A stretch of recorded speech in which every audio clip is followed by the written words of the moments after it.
الرحمن الرحیم۔ ناظرین، شب معراج کو جاگنا اور اگلے دن روزہ رکھنا منع ہے۔ آج کا یہ بیان ضرور سن لیں۔ ناظرین، واقعہ معراج اللہ کی قدرت کی نشانیوں میں سے ایک نشانی ہے جو چشم زدن میں بظاہر رونما ہوا، لیکن حقیقت میں اس میں کتنا وقت لگا یہ اللہ تعالیٰ اور اس کے رسول صلی اللہ علیہ وآلہ وسلم بہتر جانتے ہیں۔ اللہ تعالیٰ نے اس واقعے میں اپنے محبوب پیغمبر حضرت محمد صلی اللہ علیہ وآلہ وسلم کو اپنی قدرت کاملہ کا مشاہدہ کرایا۔ واقعہ معراج اعلان نبوت کے 10ویں سال اور مدینہ ہجرت سے 1 سال پہلے مکہ میں پیش آیا۔ ماہ رجب کی 27ویں رات ہے۔ اللہ تعالیٰ فرشتوں سے ارشاد فرماتا ہے، اے فرشتوں، آج کی رات جنت الفردوس کو لباس اور زیور سے آراستہ کرو، میری فرما برداری کا کلہ اپنے سر پر باندھ لو۔ اے جبرائیل، میرا یہ پیغام میکائیل کو سنا دو کہ رزق کا پیمانہ ہاتھ سے علیحدہ کر دے۔ اسرافیل سے کہہ دو کہ وہ سور کو کچھ دیر کے لیے موقوف کر دے۔ اسرائیل سے کہہ دو کہ کچھ دیر کے لیے روحوں کو قبض کرنا بند کر دے۔ رضوان سے کہہ دو کہ وہ جنت الفردوس کی درجہ بندی کرے۔ مالک سے کہہ دو کہ وہ دوزخ کو تالا لگا دے۔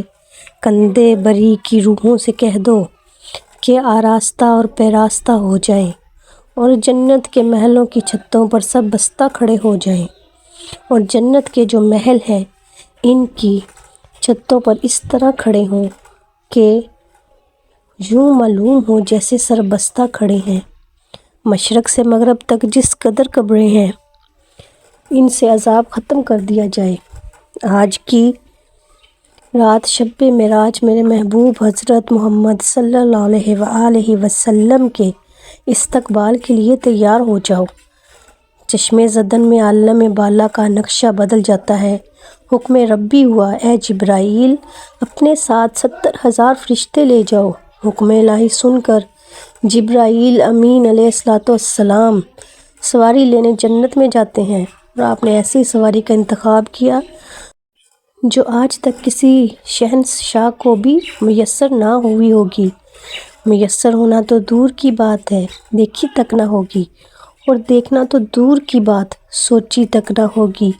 اس سواری کا نام براق ہے۔ تفسیر روح البیان میں ہے کہ نبی کریم صلی اللہ علیہ وآلہ وسلم سے پہلے براق پر کوئی سوار نہ ہوا۔ ماہ رجب کی 27ویں شب جس قدر پرکیف رات ہے، مطلع بالکل صاف ہے، فضاؤں میں عجیب سی کیفیت طاری ہے۔ رات آہستہ آہستہ کیف و نشاط کی مستی میں مست ہوتی جا رہی ہے۔ ستارے پوری آب و تاب کے ساتھ جلملا رہے ہیں۔ پوری دنیا پر سکوت اور خاموشی کا عالم طاری ہے۔ نصف شب گزرنے کو ہے کہ یکا یک آسمانی دنیا کا دروازہ کھلتا ہے۔ انوار و تجلیات کے جلوے سمیٹے حضرت جبرائیل علیہ السلام نورانی مخلوق کے جرمٹ میں جنتی براق لے کر آسمان کی بلندیوں سے اتر کر حضرت ام ہانی رضی اللہ عنہا کے گھر تشریف لاتے ہیں، جہاں ماہ نبوت حضرت محمد صلی اللہ علیہ وآلہ وسلم محو خواب ہیں، آنکھیں بند کیے، دل بیدار لیے آرام فرما رہے ہیں۔ حضرت جبرائیل امین علیہ السلام ہاتھ باندھ کر کھڑے ہیں اور سوچ رہے ہیں کہ اگر آواز دے کر جگایا تو بے ادبی ہو جائے گی۔ فکر مند ہیں کہ معراج کے دلہے کو کیسے جگایا جائے، کیسے بیدار کیا جائے۔ اسی وقت حکم رب ہوتا ہے، اے جبرائیل، میرے محبوب کے قدموں کو چوم لے تاکہ تیرے لبوں کی ٹھنڈک سے میرے محبوب کی آنکھ کھل جائے۔ اسی دن کے واسطے میں نے تجھے کافور سے پیدا کیا تھا۔ حکم سنتے ہی جبرائیل امین علیہ السلام آگے بڑھے اور اپنے کافوری ہونٹ محبوب دو عالم حضرت محمد صلی اللہ علیہ وآلہ وسلم کے پائے ناز سے مس کر دیے۔ یہ منظر بھی کس قدر حسین ہوگا جب جبرائیل امین علیہ السلام نے فخر کائنات حضرت محمد صلی اللہ علیہ وسلم کے قدموں کو بوسہ دیا۔ حضرت جبرائیل امین علیہ السلام کے ہونٹوں کی ٹھنڈک پا کر حضور نبی کریم صلی اللہ علیہ وآلہ وسلم بیدار ہوتے ہیں اور دریافت کرتے ہیں، اے جبرائیل، کیسے آنا ہوا؟ عرض کرتے ہیں، یا رسول اللہ صلی اللہ علیہ وآلہ وسلم، خدائے بزرگ و برتر کی طرف سے بلاوے کا پروانہ لے کر حاضر ہوا ہوں۔ یا رسول اللہ صلی اللہ علیہ وآلہ وسلم، اللہ تعالیٰ آپ کی ملاقات کا مشتاق ہے۔ حضور نبی کریم صلی اللہ علیہ وآلہ وسلم تشریف لے چلیے۔ زمین سے لے کر آسمان تک ساری گزرگاہوں پر مشتاق دید کا ہجوم ہاتھ باندھے کھڑا ہے۔ معراج نبوت میں یہ بات درج ہے، چنانچہ آپ نے سفر کی تیاری شروع کی۔ اس مقام پر یہ بات ذہن نشین رہے کہ یہ سفر محض ایک سیر نہ تھی، بلکہ انسانیت کے وقار کی معراج تھی۔ جب آپ صلی اللہ علیہ وآلہ وسلم نے براق پر قدم رکھا تو وہ فرتے جذبات سے جھومنے لگے۔ جبرائیل علیہ السلام نے عرض کیا، اے براق ٹھہر جا، تجھ پر وہ ہستی سوار ہو رہی ہے جو تمام جہانوں کے لیے رحمت ہے۔ یہ وہ لمحہ تھا جب کائنات کے ذرے ذرے نے اپنے خالق کی تسبیح بیان کی اور فضائیں درود و سلام کے زمزموں سے گونج اٹھیں۔ آپ صلی اللہ علیہ وآلہ وسلم کا یہ سفر زمینی فاصلوں سے ماورا ہو کر افق کی گہرائیوں میں اتر گیا، جہاں وقت تھم گیا اور مکان سمٹ گیا۔ اس موقع پر حضرت جبریل امین علیہ السلام نے آپ کا سینہ مبارک چاک کرنے کے بعد دل نکالا۔ پھر میرے پاس سونے کا ایک تشت لایا گیا جو ایمان و حکمت سے لبریز تھا۔ اس کے بعد میرے دل کو دھویا گیا، پھر وہ ایمان و حکمت سے لبریز ہو گیا۔ اس قلب کو سینہ اقدس میں اس جگہ پر رکھ دیا گیا۔ بخاری شریف کی جلد نمبر اول میں صفحہ نمبر 568 پر یہ بات درج ہے۔ مسلم شریف کی بات کی جائے تو جلد اول صفحہ نمبر 52 پر یہ بات ہے کہ حضرت جبرائیل علیہ السلام نے سینہ چاک کرنے کے بعد قلب مبارک کو زمزم کے پانی سے دھویا اور سینہ مبارک میں رکھ کر سینہ بند کر دیا۔ حضرت جبرائیل امین علیہ السلام فرماتے ہیں کہ قلب ہر قسم کی کجی سے پاک اور بے عیب ہے، اور اس میں 2 آنکھیں ہیں جو دیکھتی ہیں اور 2 کان ہیں جو سنتے ہیں۔ یہ فتح الباری کی روایت ہے، جلد نمبر 13 صفحہ نمبر 610۔ بعد ازاں آپ کی سواری کے لیے ایک بہشتی جانور لایا گیا اور مسجد اقصیٰ کی جانب روانہ ہوئے۔ اس راستے میں آپ کو عجائبات دکھلائے گئے۔ مختلف اقوام اور مختلف لوگ اپنے گناہوں کی وجہ سے مختلف سزاؤں میں مبتلا تھے۔ مسجد اقصیٰ پہنچ کر رسول اللہ صلی اللہ علیہ وآلہ وسلم نے انبیاء کی امامت فرمائی۔ اس کے بعد ملائکہ کی معیت میں آسمانوں کی جانب روانہ ہوئے، اور آسمانوں میں آپ صلی اللہ علیہ وآلہ وسلم نے مختلف انبیاء کرام، حضرت آدم، حضرت یحییٰ، حضرت عیسیٰ، حضرت یوسف، حضرت ادریس، حضرت ہارون، حضرت موسیٰ، حضرت ابراہیم علیہ السلام سے ملاقات فرمائی۔ بعد ازاں آپ صلی اللہ علیہ وآلہ وسلم کو سدرۃ المنتہا کی طرف بلند کیا گیا۔ اس مقام پر آپ صلی اللہ علیہ وآلہ وسلم نے جبرائیل امین کو اصلی صورت میں دیکھا، نیز اللہ جل شانہ کی تجلیات اور انوارات کا مشاہدہ کیا۔ یہاں سے مقام شریف الکلام اور پھر مقام شریف الکلام سے بارگاہ اقدس میں پہنچے۔ وہاں بارگاہ الہی میں سجدہ بجا لائے اور بلا واسطہ کلام خداوندی سے سرفراز ہوئے۔ اسی موقع پر نمازیں فرض کی گئیں، جہاں سے واپسی پر آپ صلی اللہ علیہ وآلہ وسلم دوبارہ بیت المقدس میں اترے۔ وہاں سے براق پر سوار ہو کر صبح سے قبل مکہ مکرمہ پہنچے۔ آپ صلی اللہ علیہ وآلہ وسلم نے رات گزارنے کے بعد یہ واقعہ لوگوں میں بیان کرنے کا ارادہ فرمایا۔ چنانچہ ایک روایت میں ہے کہ آپ صلی اللہ علیہ وآلہ وسلم نے فرمایا، مجھے اس رات بیت المقدس تک سیر کروائی گئی، پھر وہاں سے آسمانوں کی۔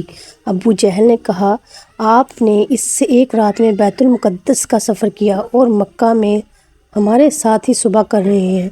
تو آپ نے فرمایا، ہاں۔ ابو جہل اس خوف سے انکار نہ کر سکا کہ آپ یہ بات اپنی قوم میں بیان کریں گے، تو حضور انور صلی اللہ علیہ وآلہ وسلم سے پوچھا کہ کیا یہ بات اپنی قوم کو بتائیں گے؟ آپ نے فرمایا، ہاں۔ یہ سن کر ابو جہل نے آواز لگائی کہ اے بنی کعب، یہاں آؤ، تو سب لوگ جمع ہوئے۔ نبی کریم صلی اللہ علیہ وآلہ وسلم اور ابو جہل کے پاس بیٹھ گئے۔ ابو جہل نے کہا، جو بات بیان کرنی ہے اپنی قوم سے کریں۔ آپ صلی اللہ علیہ وآلہ وسلم نے فرمایا، مجھے اس رات سیر کرائی گئی تھی۔ لوگوں نے پوچھا، کہاں سے کہاں تک؟ فرمایا، بیت المقدس تک۔ پھر لوگوں نے پوچھا، آپ نے یہاں آ کر صبح کی ہے؟ فرمایا، ہاں۔ لوگوں نے کہا، یہ تو عجیب بات ہے۔ ان میں بعض نے تالیاں بجائیں، بعض ہنسنے لگے اور بعض نے اپنے سروں پر ہاتھ رکھا۔ اس معاملے کو محال اور تعجب کی نگاہ سے دیکھا گیا۔ اس کی وجہ سے بعض ایمان والے مرتد ہو گئے جبکہ بعض نے تصدیق کی۔ ناظرین، شب معراج کی رات جاگنا اور اگلے دن روزہ رکھنا منع ہے۔ ناظرین، رجب کا مہینہ حرمت والے مہینے میں سے ہے۔ ان مہینوں میں عبادت کا ثواب زیادہ ہے۔ البتہ رجب کے مہینے میں تخصیص کے ساتھ خصوصاً کسی دن روزہ رکھنا یا کوئی مخصوص قسم کی تسبیحات صحیح احادیث سے ثابت نہیں ہے۔ لہٰذا 27 رجب کو تخصیص کے ساتھ روزہ رکھنے اور اس رات شب بیدار رہ کر مخصوص عبادات کرنے، صلاۃ الرغائب یا دیگر مخصوص تسبیحات وغیرہ کا التزام درست نہیں ہے، اور اس کی جو فضیلت عوام میں مشہور ہے کہ اس روزے کا ثواب 1000 روزے کے برابر ہے، یہ ثابت نہیں ہے۔ اس لیے اس دن کے روزے کو زیادہ ثواب کا باعث یا اس دن کے روزے کے متعلق سنت سے ہونے کا اعتقاد صحیح نہیں ہے۔ علماء کرام نے اپنی تصانیف میں اس کی بہت تردید کی ہے۔ تمام ضعیف اور موضوع روایات پر کلام کرتے ہوئے سب کو باطل کر دیا۔ ماہرین 27 رجب کو روزہ رکھنے کے متعلق فرماتے ہیں کہ اس امر کا التزام نادرست اور بدعت ہے۔ مفاتین کرام فرماتے ہیں، 27ویں رجب کے روزے کو جو عوام 1000 روزہ کہتے ہیں اور 1000 روزوں کے برابر ثواب سمجھتے ہیں، اس کی کچھ اصل نہیں ہے۔ مستند فتاویٰ میں یہ بات درج ہے کہ ماہ رجب میں تاریخ مذکورہ میں روزہ رکھنے کی فضیلت پر بعض روایات وارد ہوئی ہیں، لیکن وہ روایات محدثین کے نزدیک درجہ صحت کو نہیں پہنچی۔ یہاں یہ بات سمجھنا بہت ضروری ہے کہ دین کی بنیاد جذبات پر نہیں بلکہ مستند شرعی دلائل پر ہے۔ محبت رسول صلی اللہ علیہ وآلہ وسلم کا تقاضا یہ ہے کہ ہم اسی طریقے پر عمل کریں جو آپ صلی اللہ علیہ وآلہ وسلم نے اور آپ کے صحابہ کرام نے ہمیں سکھایا۔ اگر 27 رجب کی رات جاگنے اور روزہ رکھنے میں کوئی خاص فضیلت ہوتی تو صحابہ کرام جو نیکیوں کے سب سے زیادہ حریص تھے وہ کبھی بھی اسے نہ چھوڑتے۔ آج کل سوشل میڈیا کے دور میں من گھڑت روایات کو بہت تیزی سے پھیلایا جاتا ہے، جس سے عام مسلمان یہ سمجھ بیٹھتا ہے کہ شاید یہی اصل دین ہے۔ ہمیں چاہیے کہ ہم اپنی عبادتوں کو ریاکاری اور خود ساختہ رسومات سے پاک رکھیں اور صرف ان اعمال پر توجہ دیں جو قرآن و سنت سے ثابت ہیں۔ یاد رکھیں کہ اللہ کے ہاں وہی عمل قبول ہوتا ہے جو خلوص نیت، خلوص دل کے ساتھ سنت کے مطابق کیا جائے۔ فضائل اعمال کے نام پر بدعات کو فروغ دینا ایمان کے لیے خطرناک ثابت ہو سکتا ہے۔ پیارے ناظرین، اس لیے اپنی نمازوں کی فکر کریں، اپنے اخلاق کو سنواریں اور سنت نبوی صلی اللہ علیہ وآلہ وسلم کو اپنی زندگی کا اوڑھنا بچھونا بنائیں تاکہ ہمیں بروز قیامت اللہ اور اس کے رسول صلی اللہ علیہ وآلہ وسلم کے سامنے سرخ رو ہو سکیں۔